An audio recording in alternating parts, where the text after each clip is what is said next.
Posible bang sumayaw ang araw? Oo, kung tatanungin ang milyon-milyong dumagsa sa Agoo La Union, sa kasagsagan ng mga kababalaghan at umano'y mga pagmimilagro roon noong taong 1989 hanggang 1993. Noong panahong iyon, pinatotohanan ng isang lehitimong mamamahayag ang tungkol sa Dancing Sun. Salaysay ni Grace Tan sa artikulong sinulat niya sa Manila Bulletin. It was rhythmically throbbing up and down as it was spinning, enlarging as it dipped. Dagdag ni Tan, naglalabas daw ng iba't ibang kulay pula, dilaw, berde at asul ang sumasayaw na araw. Hindi lang ang Dancing Sun ang mga kakaibang pangyayari noon sa Agoo. Nariyan din ang pagluha umano ng dugo ng isang estatwa ng Birheng Maria. Aktwal din umanong nagpakita ang birhen sa itaas ng puno ng bayabas at nakipag-usap sa isang binatiling residente ng lugar. Sa katunayan, ang lahat ng nabanggit na pagmimilagro sa Agoo noong panahon na iyon ay konektado sa binatilyo. Ang binatilyong ito ay si Judiel Nieva. Sa ngayon, si Judiel ay kilala na sa pangalang Angel de la Vega, isang trans woman entrepreneur na showbiz personality. Taong 1977 nang isinilang si Judiel na pampito sa 8 magkakapatid. Mahirap lamang ang kanilang pamilya. Ayon sa mga kwento, 10 taong gulang pa lamang si Judiel ay mayroon na umano itong pambihirang kapangyarihan, tulad ng panggagamot ng may sakit. Taong 1987 nang nagsimulang magpakita ang Birheng Maria kay Judiel na noon ay 10 years old pa lamang. Isinusulat naman ni Judiel sa isang kwaderno ang mga sinasabi raw ng Birheng Maria sa kanya. Noong 12 years old na si Judiel, inutusan umano siya ng Birheng Maria na pumunta sa isang maliit na burol kasama ang kanyang mga kaibigan. Doon daw naganap ang umano'y unang aparisyon ng Birheng Maria sa Agoo. Kalaunan, ang burol ay tinawag na Apparition Hill. Humigit kumulang 50 umano ang naganap na aparisyon sa nabanggit na lugar simula noong March 31, 1989 hanggang September 8, 1993. Dagsa ang mga taong dumadalo sa bawat aparisyon. March 6, 1993, tinaya sa media reports na umabot sa 1 milyon ang pumunta sa lugar para masaksihan ang umano'y milagro. Bago mangyari ang aparisyon, inihahayag muna ito ni Judiel sa publiko. At dahil dito, napakaraming tao ang nagtutungo sa lugar. May celebrities, politiko, mga banyagang dumayo lang sa Pilipinas para makita ang umano'y aparisyon.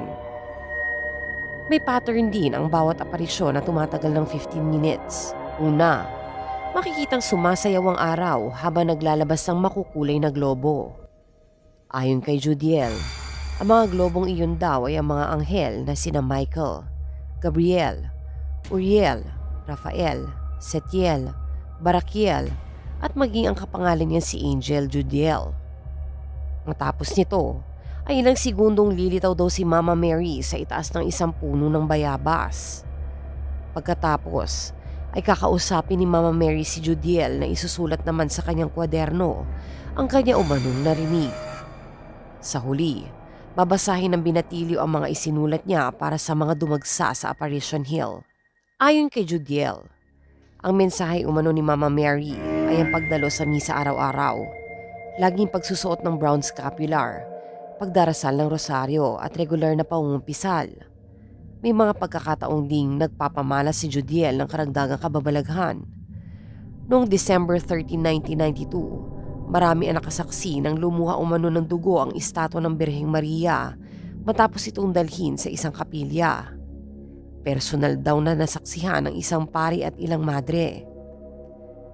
Sa parehong pagkakataon, nakita din daw mismo ng pari at mga madre ng bigla umanong maging sariwang dugo ang ostya na isinusubo kay Judiel sa insidenteng tinawag na Eucharistic Miracle. Nakuhanan pa nga ng litrato ang pangyayaring ito kung saan nakabuka ang bibig ni Judiel habang pinapakita ang ostya na naging sariwang dugo. Sa simula ay nagpakita ng suporta ang ilang alagad ng simbahang Katoliko sa mga pagmimilagro umano ni Judiel. May mga pari pa nga na dumadalo sa mga aparisyon at may mga pagkakataong nagdadaos pa ng misa sa lugar. Ngunit noong 1993 o 5 taon makalipas ang unang umanong aparisyon, nagsimula mag-imbestiga ang simbahan para kumpirmahin o pasubalian ang umano'y mga milagrong iniuugnay kay Judiel. Binuo ng simbahan ng isang 7-man commission na pinamumunuan ni Reverend Father Samuel Banayat. Kasunod nito, inanunsyo ni Judiel na mangyayari ang huli umanong aparisyon ng Birheng Maria sa taong iyon. Naganap ito noong September 8, 1993 kung saan tinatayang 50,000 katao ang dumagsa. Lubhang maliit ang bilang na ito sa 1,000,000 na inaasahang pupunta sa lugar.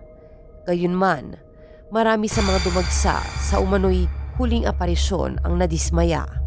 Wala raw kasi silang nakitang kababalaghan.